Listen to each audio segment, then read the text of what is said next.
네, 이번에 보실 종목은 한미반도체입니다. 자, 한미반도체도 요즘에 많이 이슈가 있죠. 좋은 이슈들이 좀 많아요. 자, 첫 번째 엔비디아의 호실적, 두 번째는 뭐다? MSCI 편입.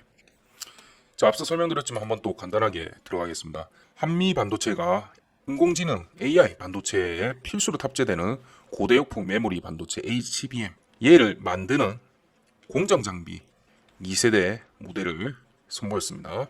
네, 얘죠. TC 본더. 얘가 있어야만 HBM 반도체를 생산이 가능합니다. 그럼 얘가 왜 중요하냐? 지금 AI 반도체가 수요가 굉장히 많이 필요한데 얘에 들어가는 HBM 여기 보시면 요렇게 있습니다. GPU가 가운데 있고 얘를 만들기 위해서 HBM 반도체가 필요하고 얘를 만드는 공정 장비를 바로 한미 반도체가 만들고 있습니다. 그리고 얘가 SK 하이닉스와 같이 공동 개발한 게 바로 TSV, TC 본더이고 이 HBM을 만드는 제조 장비인 거죠. 네. 그리고 여기서 장비를 받아서 SK 하이닉스가 납품하는 HBM D램은 세계 파운드리 업계 1위인 대만 TSMC가 맡아서 그래픽 처리 장치 GPU와 함께 패키징돼 엔비디아에 최종 공급됩니다. HBM 시장은 현재 세계적으로 SK하고 삼성이 양분하고 있습니다. 둘이 거의 50대 50을 가지는데 SK가 조금 더 유리한 편이고 퀄리티도 SK가 조금 더 높다고 합니다. 그리고 글로벌 시장 조사 업체 가트너에 따르면 인공지능 반도체 시장은 현재 23년에는 343억 달러, 약 40조고요. 그리고 30년도에는 980억 달러로 약 130조 가까이 예상됩니다. 그리고 얘는 전체 시스템 반도체 시장에서 점유율을 30% 이상 차지할 예정입니다. 그만큼 성장성은 지금 기대가 높죠. 제가 항상 말하는 시장성이죠. 얘는 좋습니다. 앞서 기술력도 확인을 했고요. 한미반도체는 지금까지 또 장점이 뭐냐면 총 106건의 출원 예정 건을 포함해가지고 본딩 장비 특허를 출원했습니다. 세계적으로 이제 높은 수준의 기술력과 내구성으로 우위를 점하고 있죠. 자, 기술력까지 오케이. 시기도 AI 반도체 부분이기 때문에 또 오케이. 굉장히 괜찮죠. 제가 항상 말하는 주식의 세 가지 지금 상당히 갖고 있습니다. 그러면 자 3번 시기 조금 볼게요. 시기 같은 경우는 얘가 엔비디아하고 굉장히 엮여 있죠. 엔비디아는 지금 날이 갈수록 최고가를 경신하고 있습니다. 이번 2분기에도 호실적을 냈습니다. 엔비디아가 지난 23일 2분기에 135억 달러 매출과 주당 순이익 2.70달러를 기록했습니다. 이제 이게 전년 동기 각각 101%, 429% 증가한 수치입니다. 이거 굉장한 겁니다. 보통급이 아니에요. 그래서 월가 출정치를 훨씬 뛰어넘는 예정치가 결과가 나왔어요. 그래서 GPU 시장에서 얘들이 그 원인이 GPU 시장에서 80%가량 압도적인 점유율을 가지고 있습니다. 그래서 상대 회사라고 할 수 있는 AMD라든지 인텔 같은 경우는 지금 주가가 상당히 내려가 있습니다. 그리고 방금 HBM 부분 있지 않습니까? 얘가 현재 D램 시장에서는 사실은 1% 점유율에 불과합니다. 그런데 그런데도 불구하고 얘가 전년 대비 80% 성장할 예정입니다. 또 HBM 같은 경우는 일반 서버용 D램보다는 5배 가량이 비쌉니다. 이런 것도 굉장히 괜찮죠. 그래서 메모리 업황이 둔화되는 상황인데도 불구하고 실적에 버팀목이 될 수 있는 상황이에요. 자, 그러면 장점만 있느냐? 사실 우리가 장점은 어디서나 듣기 쉽습니다. 그러면 주의하실 게 뭐다? 단점을 알아야 된다. 저한테 댓글 남기신 분 중에서 지금 여기에 있는데 물려 계신다는 분이 있어요. 이 영상을 꼭 보시기 바랍니다. 그분은 지금 이걸 꼭 보셔야 돼요. 보시면 여기에 5만 4천 원 정도에 있는데 물려 계시다는 거는 여기서 들어갔다는 소리잖아요. 여기. 그렇죠. 제가 그분 평단을 예상을 해보자면 5만 8천 원에서 6만 1천 원 사이가 아닐까 그런 느낌이 살짝 들거든요. 네. 여기라면 잘 들으셔야 됩니다. 자, 주식은 장점보다 단점이 중요하고요. 들어가는 위치보다 나오는 위치가 더 중요합니다. 자, 우선은 단점 두 가지. 단점이라는 표현 그렇죠. 마이너스라 얘기할게요. 마이너스 부분 두 가지입니다. 얘는 엔비디아가 움직이는 거에 따라 굉장히 출렁일 가능성이 높습니다. 출렁일 가능성이. 우리 예전에 그거 있었죠. 미국 주식이 아프면 우리나라는 독감에 걸린다고 얘기를 하잖아요. 엔비디아가 현재 주가를 굉장히 높게 치고 있고 나스닥을 이끄는 새로운 대장주라는 느낌이 들기는 해요. 그런데 얘가 조금이라도 삐끗해버리면 한미 반도체 같은 경우는 아마 그거를 핑계로 조정을 받을 가능성이 굉장히 높습니다. 특히나 우리나라 같은 경우는 미장이 열리지 않을 때 우리나라가 먼저 오픈하고 다 끝나고 나면 그 이후에 미장이 오픈이 되잖아요. 그러다 보니까 전날에 미장 자체가 힘을 못 내버리며 한국 시장은 분명히 영향이 올 수밖에 없습니다. 요걸 아셔야 돼요. 요거를. 그랬을 때 어제 무슨 일이 있었냐면 제가 주말에 금요일날 저녁에 새벽에 그러니까 토요일 새벽이죠. 미국 시간으로 한국 시간으로 토요일 새벽에 바로 잭슨홀 미팅이 있었죠. 제가 댓글에도 그렇게 남겨놨습니다. 오늘 저녁에 잭슨홀 미팅이 있기 때문에 그거 결과에 따라서 사실은 다음 주 어떻게 될지 모른다 라고 말씀을 드렸어요. 그렇죠. 잭슨홀 결과를 간략하게 말씀드리자면 우선은 파월 자체가 필히 할 수 있을 만한 말들을 하긴 했어요. 시장에 안심도 주지 않았고요. 적당한 긴장감을 준 상태로 마쳤습니다. 예전에 벤 버냉키나 아니면 트럼프는 사실 뭐 잭슨홀하고 상관이 없지만 굉장히 강한 발언들을 했어요.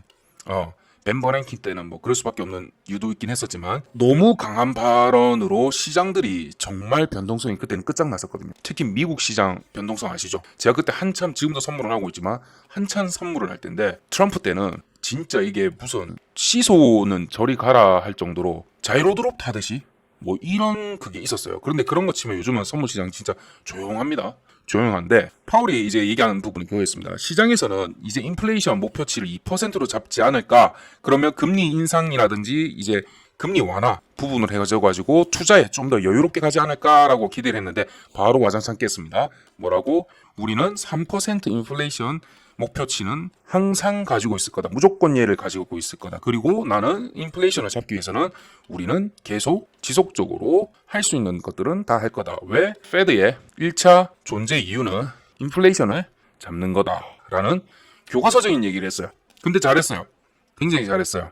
아직은 마음을 놓을 때가 아니다. 이렇게 얘기했고 물가 상승률은 둔화 있는데 서비스 지수가 아직 내려가지 않았어요.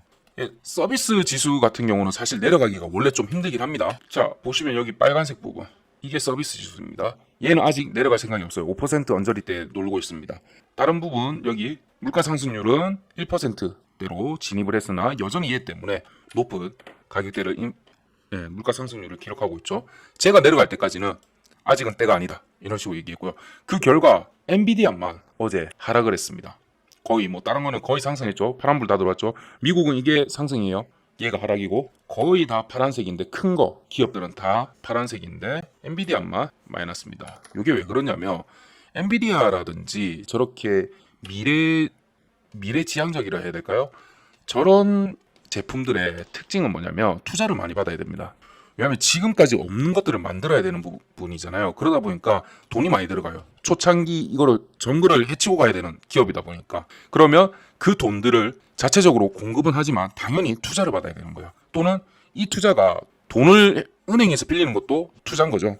투자를 많이 받아야 되는 건데 금리가 자꾸 높은 상태라고 하면 이거는 돈을 빌리는 기회비용도 높다는 소리입니다. 기회비용도 그렇고 비용도 돈을 빌리는 비용 자체가 높다는 소리입니다. 그러면 비용이 높다 이꼬르 회사에는 비용과 부담이 올라간다. 이꼬르 수익은 악화된다. 이렇게 되겠죠. 그렇기 때문에 어제 나 홀로 엔비디아는 떨어질 수밖에 없었던 겁니다. 자, 그러면 한미반도체 월요일날 어떻게 될까요? 약간 느낌 오시나요?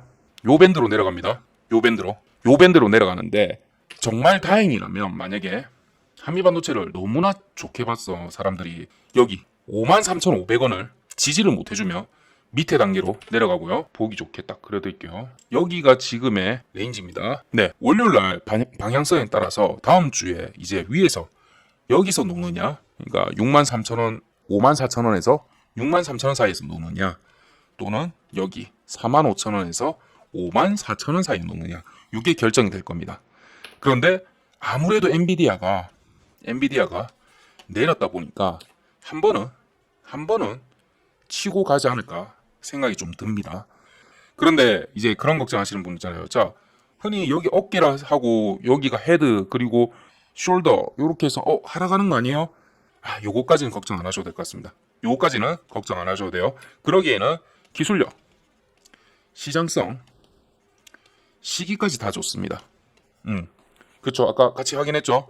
그러면 이제 걱정인 부분은 방금 말씀드린 엔비디아가 출렁이거나 미국 시장 자체가 출렁이 있을 때 그때는 조금 아프다.